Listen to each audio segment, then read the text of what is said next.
Hello student, welcome to my YouTube channel. जो हमारी next class थी उसमें हमने अपना जब मंडल टॉपिक जो कंप्लीट किया था, जो फर्स्ट यूनिट थी हमारी उसका। तो फर्स्ट यूनिट का जो नेक्स्ट टॉपिक है हमारा पारितंत्र है। आज इसको भी हम कंप्लीट करते हैं। तो स्टार्ट करते हैं। पारितंत्र प्रकृति की वह क्रियात्मक इकाई है जिसमें जीव मंडल के सभी घटकों के समूह पारस्परिक क्रिया में सम्मिलित होते हैं। जो पारितंत्र है और प्रकृति की वह इकाई है जिसमें सभी जीव जंतु, ठीक है, सभी जो जीव मंडल, जीव जंतु में क्या आता है, पौधे, पशु, कीड़े मकोड़े, है ना, और सब मानव, क्या है ये सभी क्या है, इसके घटक है। ये सभी इसमें सम्मिलित होते हैं। इसमें सजीव निर्जीव सभी जीव हैं, सजीव निर्जीव जो सभी वस्तुएं सब इसमें क्या होती है, इसमें उपस्थित होती हैं। ठीक है। जैविक समुदाय व पर्यावरण के इस अंत संबंध को जो एजी टेंसले थे, उन्होंने 1935 में इकोसिस्टम की संज्ञा देते हुए कहा। जो एजी टेंसले ने क्या कहा, 1935 में बोला, जो इसको क्या नाम दिया, इकोसिस्टम इसको नाम दिया। ठीक है। इन्होंने बोला जो पारिस्थितिक तंत्र है वह तंत्र है जिसमें पर्यावरण के जैविक व अजैविक सभी क्या एक दूसरे से संबंधित हैं। सभी क्या है, संबंध है सबका एक दूसरे से। ठीक है। जैसे कि पर्यावरण में जो वनस्पति है उसमें क्या जीव के अस्तित्व का आधार है, वह इन्हें पोषित करता है। क्या करता है, इन्हें पोषित करता है। जो पर्यावरण है वो क्या करता है, जो पर्यावरण तो हमें सब कुछ देता है, हमें खाने के लिए भोजन देता है ना। जो ये सब जो चीज़ है हमारे पास वो किससे मिलती है, पर्यावरण और प्रकृति से ही मिलती हैं। ठीक है। पर्यावरण ही पारितंत्र को नियंत्रित व संचालित, जो पर्यावरण है वो पारितंत्र को क्या करता है, संचालित व नियंत्रित करता है। ठीक है। जो मोक हाउस व इस्तेमाल के मात्रानुसार पादप व जैविक जीव जंतु व मानव के प्रकृति पर्यावरण व आवास के आधार पर अध्ययन करना पारिस्थितिक तंत्र है। ठीक है। मानव जीव जंतु के समुदाय का मतलब वो करना, आधार अध्ययन करना, वो क्या है, पारिस्थितिक तंत्र है। पीटर हैगेट की परिभाषा अनुसार परितंत्र वह पारिस्थितिक व्यवस्था है, जो परितंत्र है वह पारिस्थितिक व्यवस्था है जिसमें पादप व जीव जंतु पोषण श्रृंखला द्वारा अपने पर्यावरण से संयुक्त रहते हैं। पोषण श्रृंखला जैसे कि आपने देखा होगा, हर कोई एक दूसरे पे क्या होता है, निर्भर होता है। हर कोई एक दूसरे पे क्या डिपेंड है। हमने ये पढ़ भी रखा है साइंस में। आपने जैसे कि देखोगे स्नैक है, कोई फ्रॉग डिपेंड है। ठीक है। ऐसे जो शेर है वो क्या है, जो शेर है वो क्या करता है, वो मांस खाता है, तो क्या है, वो पशु पे, दूसरे पशु पे वो है डिपेंड है। जो मानव है वो दोनों पे डिपेंड है, मांस भी खाते हैं और कुछ पौधे, मतलब वो वेजिटेबल्स, है ना। ऐसे पारितंत्र के किसी घटक में परिवर्तन होने की स्थिति में ऊर्जा प्रवाह बाधित हो जाती है। अगर पारितंत्र के किसी भी घटक में क्या होता है, कमी आ जाती है, तो उसकी जो ऊर्जा है ना वो कम हो जाती है। परिवर्तन होता है, बदलता है, तो उसमें क्या होता है, ऊर्जा भी कम हो जाती है। असंतुलन की स्थिति में इसकी जो ऊर्जा होती है वो उत्पन्न नहीं होती और पारितंत्र खराब हो जाता है वहीं पर। ठीक है। और जो पारितंत्र के अंतर्गत ही सारे जीव क्या करते हैं, प्रतिक्रिया करते हैं, ऊर्जा प्रवाह से पोषण ग्रहण करते हैं। ठीक है। आगे हम देखते हैं पारितंत्र की संरचना। जो पारितंत्र की संरचना है वो किस में हुई है, जैविक अजैविक घटक में हो रखी है। इसके दो घटक बहुत महत्वपूर्ण है, वो है जैविक और अजैविक। जो जैविक घटक है ये इसमें पर्यावरण के सभी जैविक तत्व सम्मिलित है। जैविक तत्व में जैसे कि जो सब जीव जंतु हैं, कौन, जो जीव जंतु हैं वो इसमें सम्मिलित होते हैं जैविक घटक में। सारे जीव जंतु, पक्षी हैं, और जैसे कि गाय है, एनिमल्स हैं सारे, जो पक्षी हैं और जो ह्यूमन बीइंग है, ये सब इसमें क्या होता है, जैविक घटक में सम्मिलित होते हैं। इसलिए इन्हें उत्पादक, उपभोक्ता, अपघटक की श्रेणी में व्यक्त किया जाता है। इसलिए इन्हें क्या, ये सब क्या है, ये सब किसी न किसी पे डिपेंड है और ये क्या आगे भी बढ़ते रहते हैं, है ना। उत्पादक क्या है, ये क्लोरोफिल युक्त स्वपोषित जीव होते हैं, जैसे कि क्या, जो सौर प्रकाश लेते हैं, पता है हमें क्या है, प्लांट्स हैं जो, ठीक है। स्वपोषित होने के कारण ये प्राथमिक उत्पादक भी कहलाते हैं, क्योंकि ये अपने आप खुद का भोजन खुद ही बनाते हैं, इसलिए इन्हें स्वपोषित कहा गया ये, ठीक है। उपभोक्ता, यह जीव उत्पादों पर आश्रित होते हैं। प्राथमिक उपभोक्ता कौन है? यह जीव भोजन आपूर्ति के लिए पौधों पर निर्भर होते हैं, जैसे भेड़, बकरी, खरगोश आदि। ये प्राथमिक उपभोक्ता है, ठीक है। द्वितीयक उपभोक्ता कौन है? कि वह वर्ग पोषण के लिए प्राथमिक उपभोक्ता हैं जो आश्रित होते हैं, जैसे भेड़िया, लोमड़ी, सांप आदि, जो दूसरे पशु से वार करते हैं। तृतीयक उपभोक्ता है वो है जीव प्राथमिक व द्वितीयक उपभोक्ता पर निर्भर होते हैं।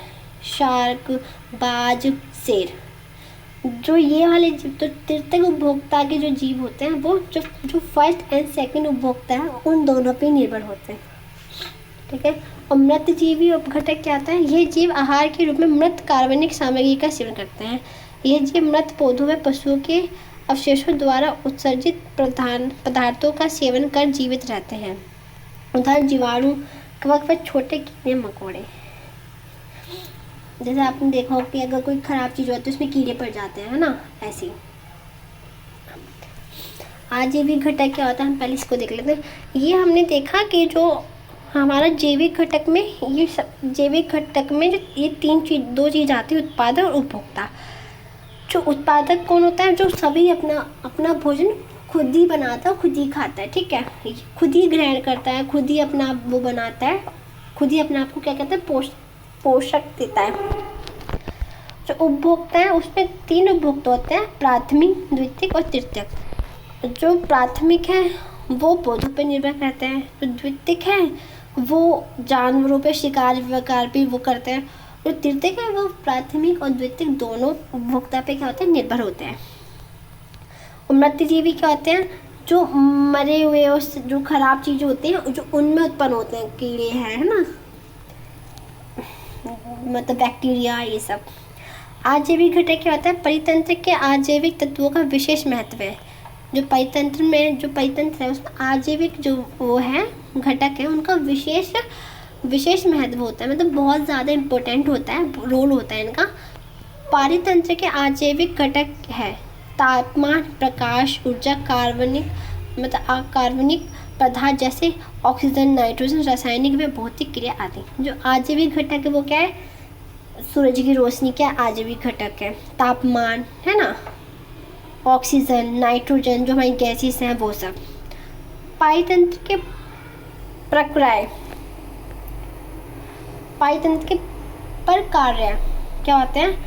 वास्तव में पारितंत्र का मुख्य कार्य खाद्य श्रृंखलाओं में ऊर्जा व पोषण का प्रवाह करना है। जो वास्तविक रूप में जो पारितंत्र का कार्य है वो क्या है? कुछ को पोषण प्रवाह करना, मतलब श्रृंखलाओं में ऊर्जा देना। जो खाद्य श्रृंखला उसमें क्या ऊर्जा देना, पोषण देना, जो कि जैविक घटकों के जीवित रहने के लिए नितांत आवश्यक है। जो जैविक घटक है उनके जीवित रहने के लिए, जो पशु हैं, जीव जंतु हैं, उनके लिए बहुत इंपॉर्टेंट है, उन्हें जीवित रखने के लिए ये बहुत इंपॉर्टेंट है, ठीक है। ऊर्जा प्रवाह मतलब एनर्जी फ्लो। पारितंत्र में ऊर्जा के प्रभाव को खाद्य या ऊर्जा पिरामिड द्वारा समझा जा सकता है। पिरामिड में सबसे निचले स्तर पर उत्पादों को, मतलब पेड़ पौधे आदि को रखा जाता है सबसे नीचे।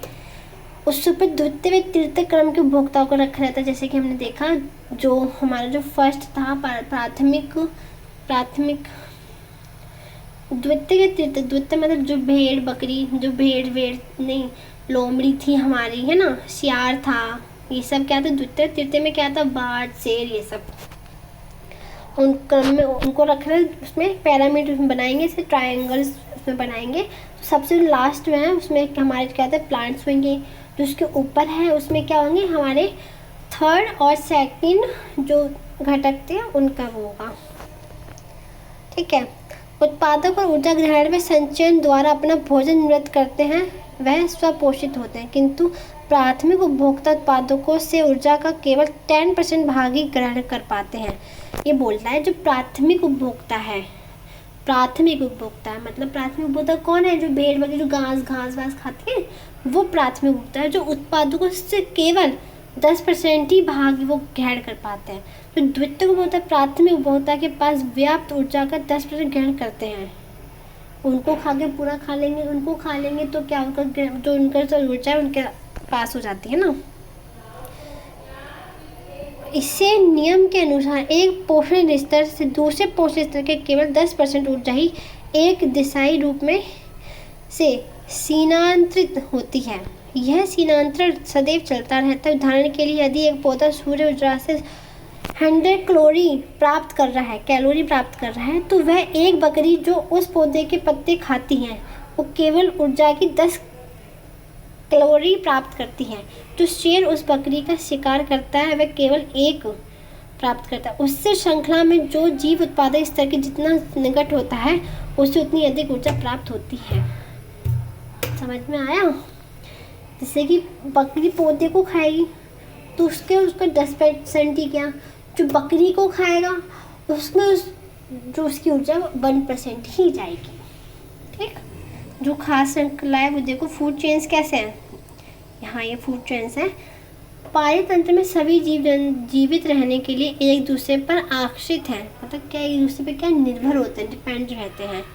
इसी अन्योन्याश्रितता द्वारा पोषण प्राप्त करते हैं और एक दूसरे से क्या करते हैं, पोषण भी प्राप्त करते हैं। वो प्रत्येक जीव अन्य जीव का भोजन बन जाता है। जो प्रत्येक जीव है वो क्या है, अन्य जीव का भी भोजन बन जाता है।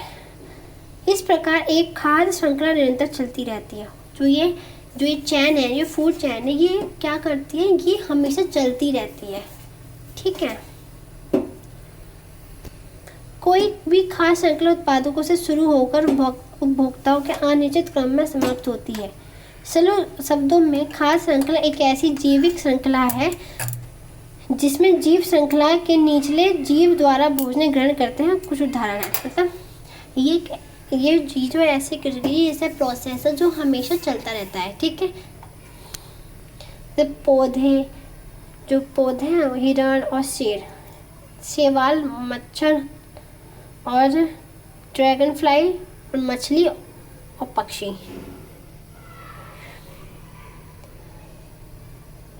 पौधे को कौन खाएगा, हिरण को कौन खाएगा, शेर। सेम ये प्रोसेस। जो फूड वेब है वो क्या है, फूड वेब क्या होता है, जो फूड वेब होता है विभिन्न खाद्य श्रृंखलाओं के परस्पर संबंध द्वारा खाद्य जाल निर्मित होता है। ये खाद्य श्रृंखलाओं का नेटवर्क है। जो खाद्य श्रृंखला का क्या है, नेटवर्क है, फूड वेब है। जैसे कि अब कोई खरगोश है, खरगोश और ये बकरी क्या है, ये पौधा या जैसे डायग्राम में बता रखा है। पहले आप इसको पढ़े फिर आगे देखते हैं। ठीक है, ये खाद्य श्रृंखलाओं के नेटवर्क होता है। ये जीव विभिन्न खाद्य श्रृंखलाओं का भाग हो सकता है। कभी कभी मानवीय क्रियाओं द्वारा इन पारस्परिक संबंधों में समस्या उत्पन्न हो जाती है जिससे विभिन्न प्रजातियां संकटग्रस्त भी हो जाती हैं। जैसे मानव शिकार करते हैं ना, इसकी वजह से उनकी प्रजातियां वो क्या होती हैं, खत्म होने लग जाती हैं। स्मिथ के अनुसार खाद्य जाल का समुदाय के भीतर संबंधों का प्रतिनिधित्व करती है। उदाहरण के लिए एक पौधा एक से अधिक शाक भक्षियों के लिए भोजन हो सकता है। जैसे घास पर भेड़, बकरी, खरगोश निर्भर होते हैं। यही शाक भक्षी भिन्न भिन्न मांस भक्षी प्रजातियों का भोजन बन जाते हैं। जैसे कि बिल्ली और शेर किसको खाएंगे, बकरी को। बिल्ली क्या, खरगोश को खाती है। ठीक है, पारिस्थितिकीय अनुक्रमण, इनमें मतलब इकोलॉजिकल सक्सेशन।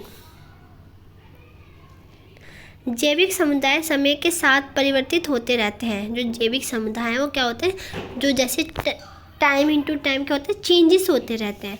वह स्थिति जब किसी विशेष परितंत्र में पाई जाने वाली जैव संपदा का स्थान दूसरा जैविक समुदाय ले लेता है। इसमें बोला है कि परितंत्र में वह स्थिति किसी और जीव की जगह कोई और जीव उसको मतलब ले लेता है उस स्थान को। ठीक है, तो पारिस्थितिकीय अनुक्रम कहलाता है। यह परिवर्तन विभिन्न सामुदायिक क्रियाकलापों में भौतिक पर्यावरण में कारण होता है। ओके, प्राणियों व पौधों के समुदाय में यह परिवर्तन मौसमी बदलावों के कारण होते हैं। जैविक व अजैविक दोनों घटक इस परिवर्तन में सम्मिलित होते हैं। पारतंत्रिक अनुकरण के दो प्रकार हैं, प्रारंभिक और द्वितीयक। आपने देखा होगा जो हमारे, जैसे कि हमारे वेजिटेबल्स हैं, जैसे कि हम ही हैं, जो हम मानव है, क्या जो हमारे कोई वेजिटेबल्स क्या होता है, वो सीज़न इनटू सीज़न होता है, मतलब उसका कोई और सीज़न होता है, तो हम किसी और सीज़न में वो वेजिटेबल्स हमें नहीं मिलता खाने के लिए ना। ऐसी क्या होता है, ऐसी इसमें मौसमी बदलाव होता है, मतलब इसमें भौतिक प्राणियों व पौधों के समुदाय में परिवर्तन मौसमी बदलाव के कारण होते हैं। मतलब जो प्राणी हैं और जो पौधे हैं उनमें क्या होता है, मौसमी बदलाव भी इसके कारण होते हैं। अब इसके दो घटक कौन से होते हैं, प्रारंभिक अनुक्रमण और द्वितीयक। जो प्रारंभिक अनुक्रमण है, यह अनुक्रमण ऐसे खाली क्षेत्रों में होता है जहाँ पहले किसी समुदाय का अस्तित्व नहीं था। जो प्रारंभिक जो अनुक्रमण है, ये एक ऐसे क्षेत्र में होता है जहाँ पहले कोई भी समुदाय अस्तित्व नहीं था, वहाँ कोई था ही नहीं। जैसे द्वीप समूह, रेत के टीले और नवनिर्मित दहला और इत्यादि। इस प्रकार के अनुक्रमण अधिक समय लेते हैं क्योंकि यहाँ पहले मृदा निर्माण की प्रक्रिया चलती है। मृदा निर्माण की प्रक्रिया चलती है ना, मृदा मतलब मिट्टी। इसी स्थान को स्वतः में अपना आवास बनाने वाले समुदाय को अग्रामी समुदाय कहते हैं। जो ऐसे स्थान होते हैं उस पे मतलब अपना आवास बनाने के लिए, अपनी जगह रहने के लिए बनाने के लिए, जो ऐसे समुदाय को क्या कहते हैं, अग्रामी समुदाय कहते हैं, अग्रगामी। तत्पश्चात अनुक्रमिक व अत्यंत चरमोत्कर्षक समुदाय आता है। यह अंतिम समुदाय दीर्घावधिक, जटिल व स्थायी होता है। द्वितीयक अनुक्रमण कैसे क्षेत्र है, ऐसे क्षेत्र जहाँ प्राकृतिक और मानवीय घटनाओं के कारण वहाँ की मूल वनस्पति आकर्षण जगह पूर्णतः नष्ट हो जाने से, जैसे कि जंगलों में आग लगाना हो जाता है, जंगल में आग लगा दे पूरा खराब हो जाता है, नष्ट हो जाता है। ऐसे पश्चात पुनः वनस्पति समुदाय का विकास हुआ हो। यह अनुक्रमण प्राथमिक अनुक्रमण की अपेक्षा तेज गति से होता है। अब जैव भूरसायन चक्र मतलब बायो इकोकेमिकल प्रोसेस, ठीक है।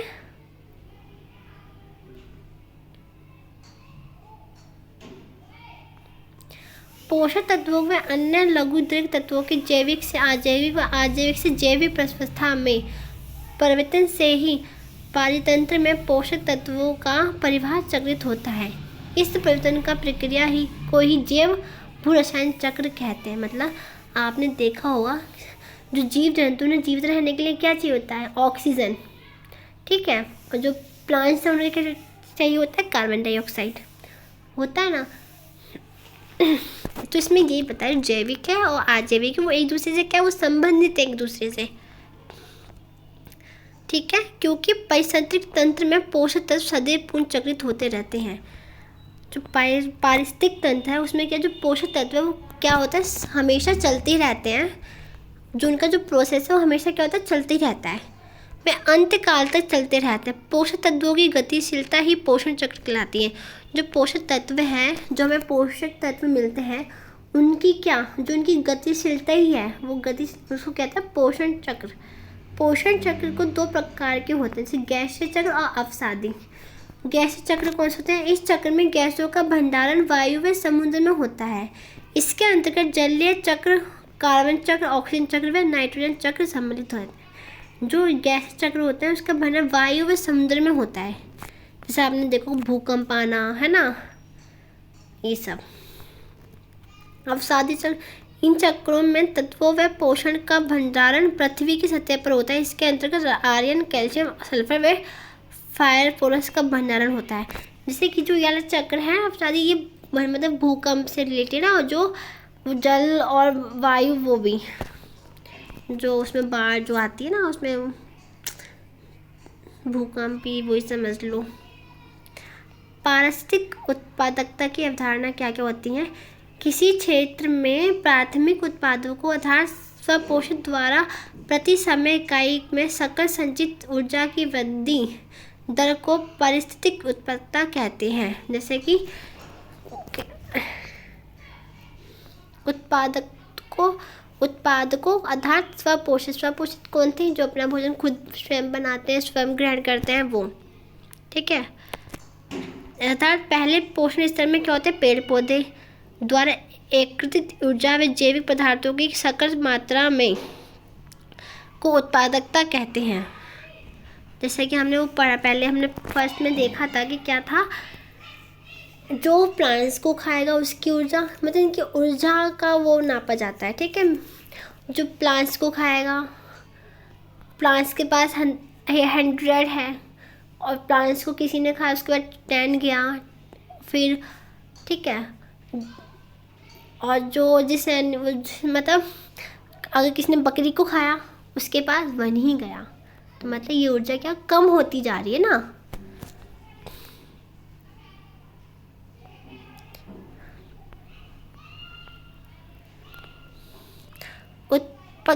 उत्पादकता को प्रभावित व निर्धारित करने वाले 2 कारक हैं, सौर ऊर्जा की मात्रा व स्वपोषण द्वारा और ऊर्जा को हर ऊर्जा में प्रवृत्त करने की क्षमता। ठीक है, क्षेत्र विशेष में बायोमास की वृद्धि दर उत्पादकता कहलाती है। जो क्षेत्र विशेष में जो बायोमास होता है उसकी वृद्धि, मतलब उसमें बढ़ना उसका क्या होता है? उत्पादकता कहलाती है। बायोमास के अंतर्गत पौधों व जीव जंतुओं के सूचक मार्ग को शामिल किया जाता है। उत्पादकता को प्रभावित करने वाले कारक हैं तापमान, जलवायु, क्षेत्रता, सहजीविता, प्रतिस्पर्धा, पोषक तत्वों की आपूर्ति आदि। पारतंत्र या पिरामिड क्या था? जो हमने पहले पढ़ा था, खास श्रृंखला के विभिन्न ऊर्जा स्तरों में जीवों के समुदायों को दर्शाने वाले आलेख को पारतंत्र पिरामिड कहा जाता है। ठीक है, जैसे हमने देखा कि जो पिरामिड था, हमने ट्रायंगल वो बनाया, तो लास्ट में हमारा क्या था? जो हमारे प्लांट्स थे उसके ऊपर हमारे जो सारे जो एनिमल्स थे वो रखे गए। ठीक है, सर्वप्रथम इसका प्रदर्शन एल्टन ने 1927 ईस्वी में किया। जो सबसे फर्स्ट जो इसका सर्वप्रथम इसका प्रदर्शन, मतलब सबसे पहले इसका किसने बनाया, इसको किसने प्रदर्शित किया लोगों के सामने? कौन लाया? एल्टन लाया। किसमें? 1927 में। पिरामिड में सबसे निचले स्तर पर स्वपोषित उत्पादक होते हैं, वह उत्पादक जो अपना भोजन स्वयं बनाते हैं। ठीक है, सर्वोच्च स्तर पर उपभोक्ता होते हैं, जो दूसरों पर निर्भर होते हैं, उपभोक्ता शिकार करते हैं ना। और पारतंत्र पिरामिड 3 प्रकार के होते हैं, संख्या, जीवभार और ऊर्जा। जो संख्या जो पिरामिड है उसमें क्या होता है? पोषण स्तर में जीवों की संख्या के आधार पर बनने वाला पिरामिड संख्या पिरामिड कहलाता है।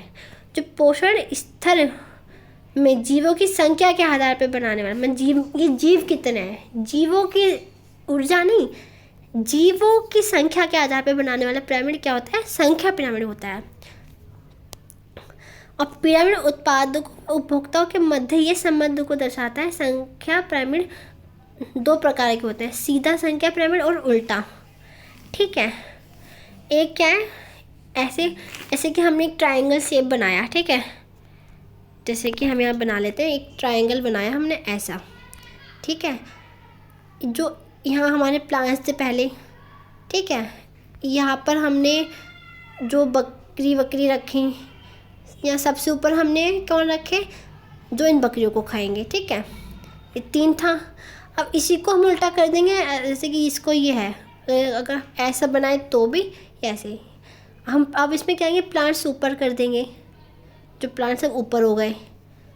अब बकरी अब जो थे वो यहाँ हो गए, और सबसे नीचे वो शेर भेड़ जो थे, शेर और लोमड़ी बाज यहाँ, तो वो यहाँ आ गए। ये तो इसमें ये था। ठीक है, तालाब व घासे परितंत्र में सीधा संख्या पिरामिड पाया जाता है, वह वृक्ष परितंत्र में उल्टा पिरामिड देखा जा सकता है। जैसे तालाब और घास से परितंत्र है ना, उसमें क्या होता है? सीधा पाया जाता है, और जो वृक्ष और परितंत्र में उसमें क्या, तो उल्टा पिरामिड पाया जाता है। जीव भार मतलब बायोमास पिरामिड क्या होता है? खाद्य श्रृंखलाओं में सभी पोषण स्तरों में कुल जीवों का सकल भार बायोमास पिरामिड द्वारा प्रदर्शित किया जाता है। इस पिरामिड का आधार जीवों का सकल भार है। बायोमास में जीवों के शुष्क भार को सम्मिलित किया जाता है। स्थल पाईतंत्र में सीधा बायोमास पिरामिड बनता है। वह तालाब पाईतंत्र में उल्टा बायोमास पिरामिड बनता है। जो आपने देखा जो संख्या पिरामिड था उसमें क्या होता है, उसमें जो तालाब घास परितंत्र था पाईतंत्र उसमें क्या सीधा बनता है, और जो वृक्ष वाला था उसमें उल्टा बनता है। और जीव भार में इसका उल्टा हो गया है। इसमें क्या जो स्थल पाईतंत्र में क्या होता है सीधा बनता है, जो तालाब था उसमें उल्टा बनता है। ठीक है, क्योंकि सबसे जो पहले वाला उपभोक्ता होता है उसका भार क्या होता है अधिक होता है। ठीक है, जैसे कि हमने देखा ऊर्जा उनकी बायोमास से क्या उनकी ऊर्जा, जैसे पहले बताया जो प्लांट्स था, प्लांट ऊर्जा लेगा अपना भोजन ग्रहण, उस पर मतलब 100 था, 100% एनर्जी थी। अब उसको वो बकरी खाएगी उस पर 10 जाएगा, और बकरी को कोई जानवर खाएगा उस पर 1 ही जाएगा। ठीक है, ऊर्जा पिरामिड क्या होता है, एक स्तर से दूसरे स्तर में ऊर्जा का स्थानांतरण ऊर्जा पिरामिड द्वारा दर्शाया जाता है। यह पिरामिड सदैव सीधा बनता है क्योंकि सर्वाधिक ऊर्जा उत्पादकों के पास होती है। यह एक स्तर से दूसरे स्तर में केवल 10% ऊर्जा का स्थानांतरण होता है, जैसे बताया ना पहले वैसे। भू संतुलन और समस्थिति, प्राणियों को अपने वातावरण की परिस्थितियों के अनुकूल होने की क्षमता को बनाए रखने की प्रक्रिया समस्थिति कहलाती है। जो प्राणी है अपने वातावरण की परिस्थितियों के अनुकूल होने की क्षमता, आपने देखा होगा, जैसे कि आपने देखा जो कोई प्राणी होता है वो क्या होता है ठंड में रहता है ना, कोई बर्फ वाले इलाके में रहता है, कोई बहुत गर्मी से ऊँट कितने गर्मी में रहता है। ऐसे जीवों की आंतरिक स्थिरता को बनाए रखने के लिए यह तरीके अत्यंत उपयोगी हैं। जीवित प्राणियों के पास आंतरिक संतुलन बनाए रखने के लिए भिन्न भिन्न शारीरिक तंत्र होते हैं। यह समस्थिति जीवों को अपना अस्तित्व बनाए रखने के लिए अत्यंत आवश्यक है। पाईतंत्रों के प्रकार, जैविक व आजैविक घटकों के समूह के मध्य होने वाली पारस्परिक क्रियाओं के क्रियान्वयन की इकाई पाईतंत्र कहलाती है। सौर विकिरणों पर आकर्षित पारीतंत्र प्राकृतिक पारीतंत्र कहलाते हैं, जैसे सागर, मरुस्थल, घास स्थल और जंगल इत्यादि। टूडा पारीतंत्र, टूडा पारीतंत्र यहाँ की तीव्र हवाओं व ठंडी जलवायु के कारण बंजर होते हैं। इस पारीतंत्र में वर्षा होना दुर्लभ है। पूर्ण बर्फ के से ढके होने के कारण यहाँ की पर्यावरणीय दशाएं अत्यंत कठिन होती हैं। जैसे कि वह इलाके जहाँ हमेशा बर्फ रहती है ना। विपरीत मौसमी परिस्थितियों के कारण यहाँ की वनस्पति का पूर्ण रूप से विकास नहीं हो पाता। मतलब हाँ, आपने देखा होगा जहाँ बहुत ठंड होती है, बहुत ज़्यादा ठंड हुई, बर्फ़ जम रही, तो वहाँ तो कोई पेड़ पौधे उगेगा ही नहीं ना। पेड़ पौधे उगने के लिए और जो जीव जंतु हैं उनके लिए ऊर्जा मतलब सनलाइट बहुत ज़रूरी होती है। ठीक है, यह पारीतंत्र पृथ्वी की सतह से 10% भाग पर फैला हुआ है। यह अलास्का, ग्रीनलैंड और आइसलैंड, रूस, उत्तरी कनाडा, अर्जेंटीना के उप अंटार्कटिका द्वीपों में पाया जाता है। टूडा पारीतंत्र 3 प्रकार के होते हैं, अल्पाइन, आर्कटिक व अंटार्कटिक टूडा पारीतंत्र। इस पारीतंत्र में सूर्य के प्रकाश का अभाव होता है। इसमें मतलब सूर्य का प्रकाश नहीं पाया जाता, बहुत कम ही होता ही नहीं है। इस पारीतंत्र में निम्न तापमान होने के कारण जैव विविधता निम्न पाई जाती है। यहाँ जाने वाले प्रमुख पादप हैं कारीवू मोस, पास्क्यूफुल, वियरवेरी व लाइकेन इत्यादि। पशु प्रजाति भी यहाँ सीमित है। ध्रुववालू, कारीव, मशखरा, बत्तख, बर्फुल्लू, कस्तूरी बेल जैसे प्राणी पाए जाते हैं। ठीक है, वन पारिस्थितिक तंत्र, वृक्ष, पौधे, झाड़ियाँ व लताओं के समुदाय को वन कहा जाता है। ये तो आप सभी जानते हैं। इस पारीतंत्र के मुख्य तत्व तापमान, मृदा व आर्द्रता है। जिसके मुख्य तत्व क्या होता है, तो अगर वन है, वन की हम तुलना किससे करेंगे, वन के हम किससे वो करेंगे, पानी से, वायु से, तापमान से, है ना। वन पारितंत्र का एक वुडलैंड इकाई है जिसमें जैविक घटक व अजैविक घटक मिलकर कार्य करते हैं। जो वन पारितंत्र है ये वुडलैंड इकाई है। इसमें क्या जैविक घटक भी होते हैं और अजैविक घटक भी होते हैं। फूल देने वाली प्रजातियां व फूल न देने वाली प्रजातियां, स्तनपायी सरीसृप और जलथलचारी मछलियां, अन्य सूक्ष्म प्राणी वन पारितंत्र में पाए जाते हैं। मनुष्य भी इन वन्य पारितंत्रों का भाग है। वन पारितंत्रों को 3 भागों में विभक्त किया जाता है: शीतोष्ण कटिबंधीय वन, उष्ण कटिबंधीय वन व शंकुधारी वन। वन पारितंत्र में व्यापक स्तर पर जैव विविधता पाई जाती है। यहाँ वर्षा भी समय अनुसार होती है। ठीक है। महोगनी, रोजवुड, सागवान, शीशम, साल, वालनट, चेस्टनट, पाइन, जैतून इत्यादि के वृक्ष पाए जाते हैं। इसमें वन पारितंत्र के प्रमुख जीव हाथी, गैंडा, शेर, लोमड़ी, मिक इत्यादि हैं। वन पारितंत्र विभिन्न जीवों के आवास है, मतलब इसमें बहुत सारे वन्य जीव रहते हैं। विपरीत पर्यावरणीय दशाओं से सुरक्षा व मृदा व जल का संरक्षण करने में महत्वपूर्ण भूमिका निभाते हैं ये सब जंतु। ठीक है। और घास पारितंत्र क्या है?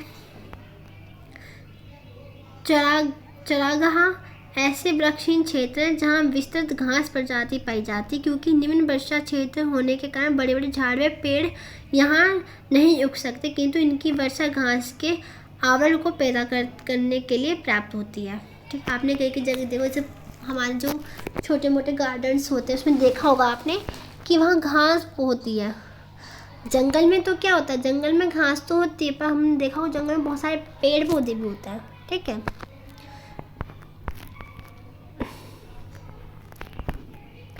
उत्तरी अमेरिका के प्रेयसी व दक्षिण पश्चिमी रूस के स्टेपी चरागाह इस पारितंत्र का उदाहरण है। इस प्रकार के पारितंत्र में शाकभक्षी अधिक पाए जाते हैं। शाकभक्षी मतलब वेज जो शाकाहारी होते हैं। ठीक है। यह क्षेत्र कृषि क्षेत्र में परिवर्तित कर दिए जाते हैं। ये क्षेत्र क्या है, इन्हीं क्षेत्र जो खेत होते हैं उन्होंने देखा होगा उनमें छोटी छोटी घास होती है, उसी में क्या करते हैं खेत, मतलब कृषि क्षेत्र में परिवर्तित में इसमें क्या खेती करने लग जाते हैं लोग, क्योंकि इनकी आर्द्रता दर उच्च होती है। और यह पारितंत्र पृथ्वी की सतह के 20% भाग पर फैले हुए हैं। विभिन्न देशों में इन्हें भिन्न भिन्न नाम से जाना जाता है, जैसे अफ्रीका में सवाना, दक्षिण अमेरिका में पंपास, ऑस्ट्रेलिया में डाउन्स। गधे, जेवरा, चिकारा, बकरियां इत्यादि शाकभक्षी इस पारितंत्र में प्रमुख जीव हैं। ठीक है। यह पारितंत्र दूध व चमड़ा उद्योग का आधार है। भारत में 8 प्रकार के चरागाह पारितंत्र पाए जाते हैं। अब देखते हैं मरुस्थलीय, मतलब रेगिस्तान वाला।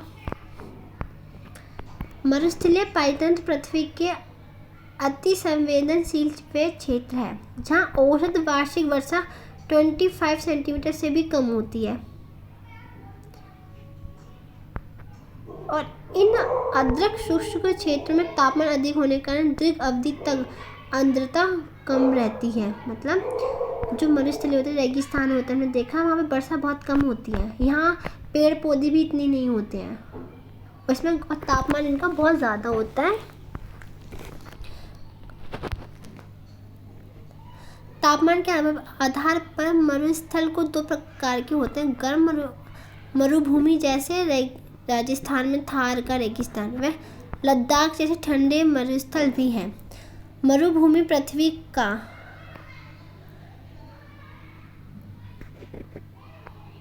1/2 भाग घेरे हुए है, मतलब आधा भाग घेरे हुए है।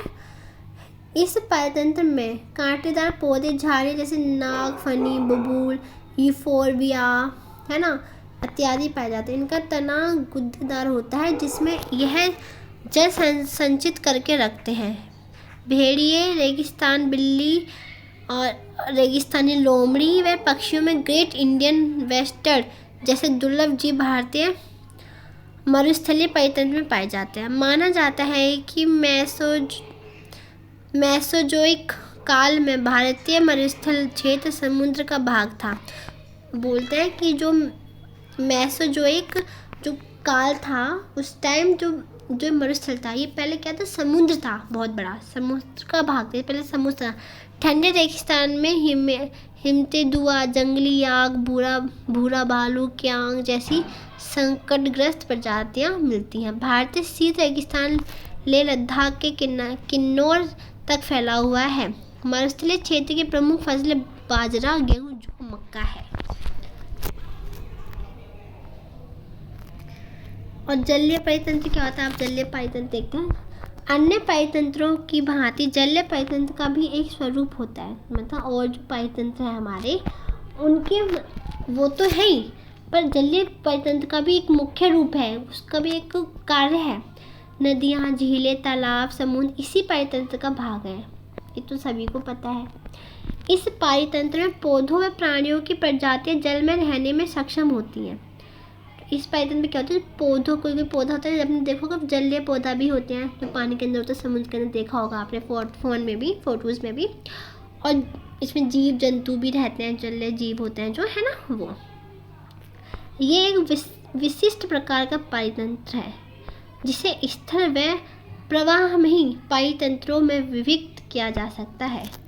जल के आधार पर कुछ ताजे जल, कुछ सागरीय जल व कुछ मटमले जल के परितंत्र होते हैं। जैसे कि जल के आधार पर देखो ताजे जल होते हैं, मतलब कोई बिल्कुल साफ होगा, ब्लू ब्लू सा ताज़ा। सागरीय जल व कुछ मटमेले, मतलब कोई जल के गंदा आता है, मिट्टी मिली होती है पानी में ना, मिट्टी मिट्टी होती है बहुत ज़्यादा ऐसे। मनुष्य का जीवन पूर्ण जलीय परितंत्र पर निर्भर है। ये तो आप सभी को पता है कि जो हम मनुष्य हैं उनके लिए पानी बहुत ज़्यादा इम्पोर्टेंट, सभी के लिए इम्पोर्टेंट है वैसे, पर मनुष्य के लिए बहुत ज़्यादा इम्पोर्टेंट है। जल का प्रयोग पीने के लिए, कृषि उद्योग, विद्युत उत्पादन इत्यादि के लिए किया जाता है। ये हम सबको जानते हैं कि जल का उपयोग पीने के लिए किया जाता है। कृषि में भी जल मतलब पौधों के लिए बहुत इम्पोर्टेंट है, और बिजली बनाने के लिए भी जल का उपयोग किया जाता है। तालाब परितंत्र क्या होते हैं, बड़े छोटे आकार के परितंत्र भारत के प्रत्येक गांव में पाए जाते हैं। आपने देखा होगा गांव में छोटी छोटी सी नहरें होते हैं, तालाब होते हैं, है ना। यह सबसे सरल जलीय परितंत्र है, ये सबसे सरल जलीय परितंत्र है। तालाब अस्थायी व स्थायी होते हैं, इनमें विभिन्न खाद्य श्रृंखलाएं चलती रहती हैं। मछलियाँ, मेढक, घोंगे, केंचुए इन परितंत्रों में पाए जाते हैं। झील परितंत्र यह एक विस्तृत स्थायी तालाब होता है। इस परितंत्र में ऊर्जा सूर्य ग्रहण की जाती है। पौधे से यह ऊर्जा शाक भक्षियों व मांस भक्षियों तक स्थानांतरित होती है। इस प्रकार झील परितंत्र में ऊर्जा का स्रोत और प्रकाश है। भारत में अधिकतर झीलें हिमालय व सतलुज, गंगा, ब्रह्मपुत्र के मैदानों में होती हैं। एस्चुअरी परितंत्र, जो एस्चुअरी परितंत्र है, नदियों का सब स्वच्छ जल एस्चुअरी में समुद्री जल से मिलता है। एस्चुअरी उच्च रूप से उत्पादक परितंत्र है। नदी परितंत्र यह प्रवाहित जल के परितंत्र है। प्रवाह की गति के अनुरूप इसमें भिन्न भिन्न प्रजातियां पाई जाती हैं। इस परितंत्र में वर्ष भर जल बहता रहता है। वह तीव्र वर्षा के कारण बाढ़ भी आ जाती है। ठीक है, समुद्र पर इस प्रकार के परितंत्र में जल खारा होता है। समुद्र का आप जानते हो कि समुद्र का जो पानी होता है वो खारा होता है, पानी पीने योग्य नहीं होता है। प्रायद्वीपीय भारत के समुद्र परितंत्र हिंद महासागर, अरब सागर, बंगाल की खाड़ी है। इन परितंत्रों में विशेष की कुछ अद्वितीय प्रवाल भित्तियां पाई जाती हैं। पृथ्वी के लगभग 71% भाग पर ही जलीय परितंत्र है। अब देखते हैं परितंत्रों का महत्व, संभावित खतरे। परितंत्र का महत्व क्या, उसका खतरे क्या क्या हो सकते हैं। ठीक है, परितंत्र जीवन का आधार है। ये तो हमने अभी पढ़ ही लिया है कि परितंत्र होता क्या है, परितंत्र क्या है, इसका कार्य क्या है ना, हमने पढ़ लिया कितने प्रकार के होते हैं। यह जीव मंडल की वह इकाइयाँ हैं जहाँ जीवन संभव है, ये भी पता चल गया हमको। परितंत्र न केवल जीवित रहने हेतु अपितु प्रतिदिन की मूलभूत आवश्यकताओं की पूर्ति करता है। जो पाचन तंत्र है वो हमें जीवित भी रखता है और हमारी जो मूलभूत आवश्यकता है उनको भी उनकी पूर्ति करता है। पाचन तंत्रीय प्रक्रियाओं के अभाव में मानव सभ्यता का अस्तित्व असंभव है। अगर पाचन तंत्र नहीं होगा तो इसमें मानव व जीव जंतु का रहना असंभव है, जीवित रहना असंभव है। किंतु मानव ने लालच व लाभ की लालसा में पाचन तंत्र को अपने कार्यकलापों द्वारा अत्यंत हाश किया है। ये तो पता ही है हमें कि लालच के वजह से हमने जैसे कि गवर्नमेंट ने कितने सारे पेड़ पौधे काटे, है ना, जंगल नष्ट कर दिए सारे, है ना। ऐसे जो जंगल नष्ट हुए, जो शाकाहारी जो जानवर थे, जीव जंतु थे, उनके लिए क्या नुकसान हुआ ना, उनके लिए तो ऐसे ही।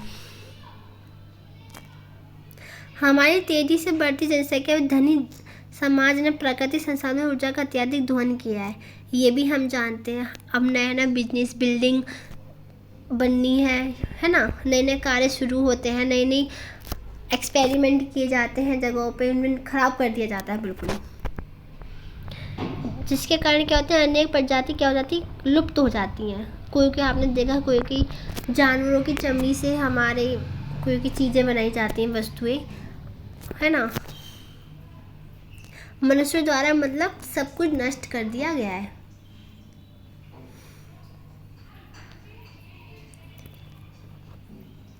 जलीय परितंत्रों को बांध बनाकर प्रभावित किया जा रहा है, वन काटे जा रहे हैं, यह आप सभी को पता है। मरुस्थलीय भूमि बढ़ रही है, घटते हुए वनावरण के कारण भूस्खलन व बाढ़ जैसी समस्या आ रही हैं।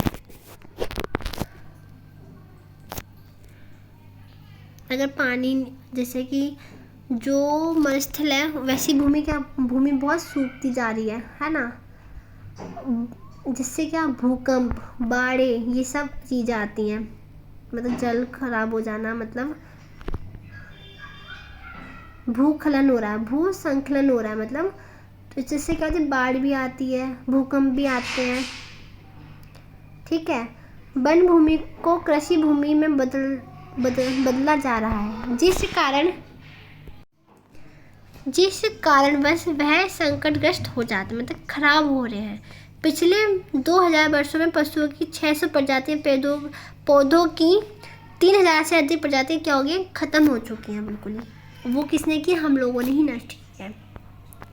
मरुस्थलीय परितंत्र में सिंचाई की व्यापक व्यवस्था के कारण इस क्षेत्र के प्राकृतिक में बदलाव आया है। राष्ट्रीय पार्कों व अभयारण्यों में इस परितंत्र के सीमित भाग को बचाया जा सकता है। निश्चित सीमा से अधिक वन काट लेने के कारण पशुओं के आवासों की गुणवत्ता बदल गई है। जैसे कि जो पशु वन में रहते थे, अब अधिक से ज़्यादा वन खराब कर दिए गए हैं, काट दिए गए हैं, मतलब पेड़ पौधे काट दिए गए हैं, तो जो वहाँ पशु रहते थे उनके लिए भी क्या है, बहुत ज़्यादा परेशानी, वो भी क्या है, उनकी भी क्या हो रही है, मृत्यु हो रही है, वो भी मरते जा रहे हैं टाइम टू टाइम, उनकी प्रजातियाँ क्या है, ख़त्म होती जा रही है, ठीक है। अधिक से ज़्यादा प्राकृतिक वनस्पतियाँ नष्ट कर दी गई, तो जो पाइतंत्र के क्या नुकसान है, पाइतंत्र में क्या नुकसान हो रहा है, यही उसकी हानि हो रही है, ठीक है। प्रदूषण, खनन में वनों की कटाई के कारण पश्चिमी घाट की 1/3 से अधिक प्राकृतिक वनस्पति नष्ट हो चुकी है, ये बताया मैंने आपको। जंगलों में लगने वाली आग भी परितंत्र को व्यापक स्तर पर नुकसान करती है, ये भी मैंने आपको बताया था। जब जंगल में आग लगा देती तो ये भी क्या करती है, नुकसान ही तो कर रही है। जो पेड़ पौधों पर निर्भर जीव जंतु हैं वो कहाँ जाएंगे, वो उनको खाते हैं। तो ये परितंत्र का जो प्रोसेस है वो क्या हो रहा है, वो क्या हो रहा है, वो जो चैन है चलती है वो क्या टूट तो रही है। वो गंगा व ब्रह्मपुत्र नदी बेसिन अनेकों स्थानिक व दुर्लभ प्रजातियों का आवास रही हैं, मतलब गंगा ब्रह्मपुत्र जो नदियाँ हैं वहाँ पर कई जीव जंतु पाए जाते हैं। किंतु जल प्रदूषण और औद्योगिकरण रियासतों के हिसाब के कारण, जैसे कि हमने जल प्रदूषण पढ़ा है, जो फैक्ट्री का गंदा पानी जल में जाता है, नदियों में जाता है, जिससे क्या जलीय जीव है वो क्या हो रहा है, खत्म होते जा रहे हैं। उनकी भी क्या जो प्रजातियाँ वो क्या होती जा रही है, लुप्त होती जा रही हैं। जो जल को क्या जहरीले बनाती हैं, यही लोगों के पास फिल्टर होकर जाता है, जो पानी जो होता है ये फिल्टर होकर लोगों के पास भी जाता है। सुंदरवन के तट पर बढ़ती कृषि व उद्योग क्रियाओं के कारण हजारों हेक्टेयर मैंग्रोव वन खत्म हो गए हैं।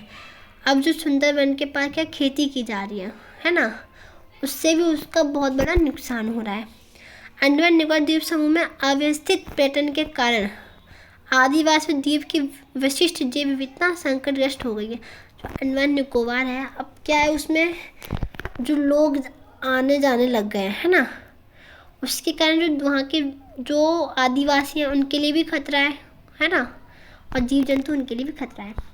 अनेकों पर्यावरणीय नीति नियम बनाए जाते हैं, किंतु उनका अनुपालन भी मानव के बस की बात नहीं है। ये बोल रहे हैं हमारे यहाँ पर्यावरणीय नीति नियम बहुत सारे बनाए जाते हैं, पर लोग उसका जो मानव होते हैं उसका नियम का अनुपालन करते हैं, मतलब उसका पालन नहीं करते नियम का।